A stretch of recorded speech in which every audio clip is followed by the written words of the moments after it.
moments later.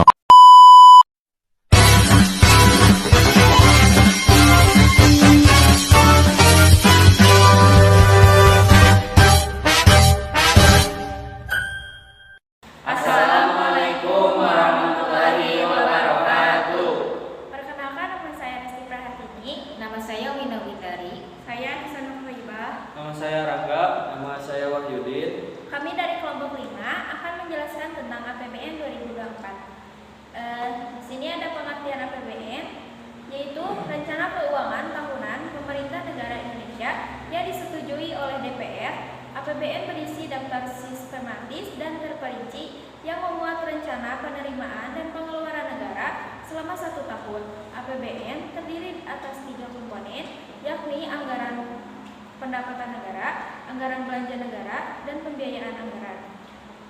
Selain itu ada fungsi APBN, yaitu untuk mengatur pengeluaran dan pendapatan negara dalam rangka membiayai pelaksanaan kegiatan pemerintah dan pembangunan untuk mencapai pertumbuhan ekonomi, meningkatkan pendapatan nasional, mencapai stabilitas perekonomian, dan menentukan arah serta prioritas pembangunan secara umum.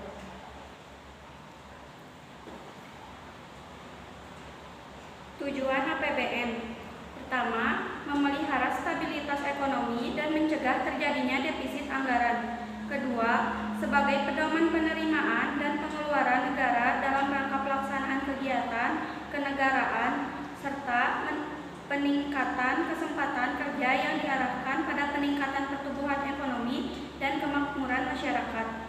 Postur APBN: pemerintah menargetkan defisit anggaran dalam rancangan APBN sebesar 2,29% dari pendapatan domestik bruto. Kebijakan APBN diarahkan untuk mempercepat transformasi ekonomi yang inklusif dan berkelanjutan. Pendapatan negara sebesar 2.802,3 triliun. 1. Penerimaan perpajakan sebesar 2.309,9 triliun. Penerimaan negara bukan pajak sebesar 492 triliun. 3. Hibah sebesar 0,4 triliun. Defisit anggaran sebesar 522,8 triliun atau 2,29% dari PDB. 1. Pembiayaan utang sebesar 648,1 triliun. 2. Pembiayaan investasi sebesar 176,2 triliun. Belanja negara sebesar 3.325,1 triliun. 1. Belanja pemerintah pusat sebesar 2.447,5 triliun. Transfer ke daerah sebesar 857,6 triliun.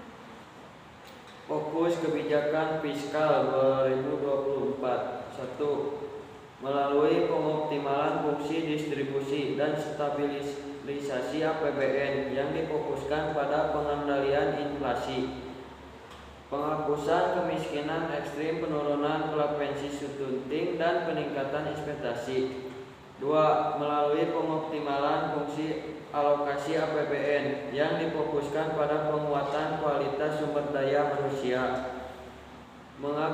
mengakselerasi pembangunan infrastruktur, dan mendorong aktivitas ekonomi bernilai tambah tinggi melalui hilirisasi sumber daya alam, serta penguatan reformasi kelembagaan, simplifikasi regulasi. 3. Melanjutkan reformasi fiskal secara holistik, meliputi optimalisasi pendapatan negara dilakukan dengan tetap menjaga iklim investasi, peningkatan kualitas belanja guna mendukung penguatan reformasi struktural dan antisipasi terhadap ketidakpastian global, serta menjaga pembiayaan utang dalam batas yang aman dan manageable, serta mengoptimalkan pembiayaan non-utang.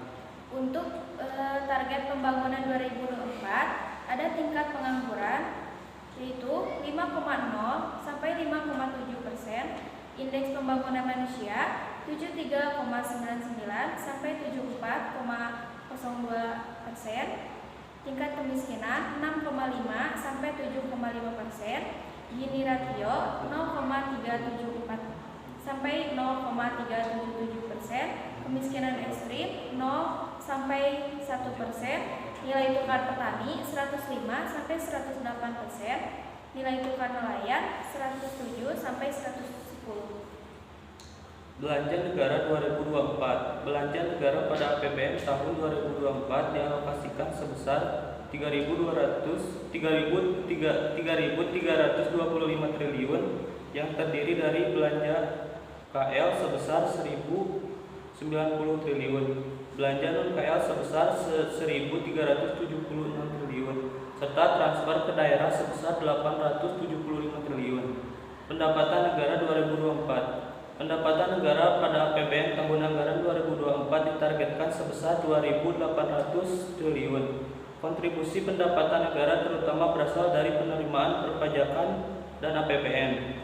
Penerimaan perpajakan dalam APBN tahun anggaran 2024 ditargetkan mencapai 2.300 triliun. APBN ditargetkan sebesar 490 triliun. Hibah pada APBN tahun anggaran 2024 sebesar 4 triliun. Selanjutnya ada pembiayaan anggaran pada tahun 2020 sebesar 947,7, tahun 2021 sebesar 775,1, tahun 2022 sebesar 460,4, tahun 2023 sebesar 486,4, APBN pada tahun 2024 sebesar 522,8. Anggaran 2024 didorong untuk menjaga momentum pertumbuhan ekonomi semakin menguat dan mampu melindungi daya beli masyarakat sehingga kondisi fiskal terjaga tetap sehat dan berkelanjutan.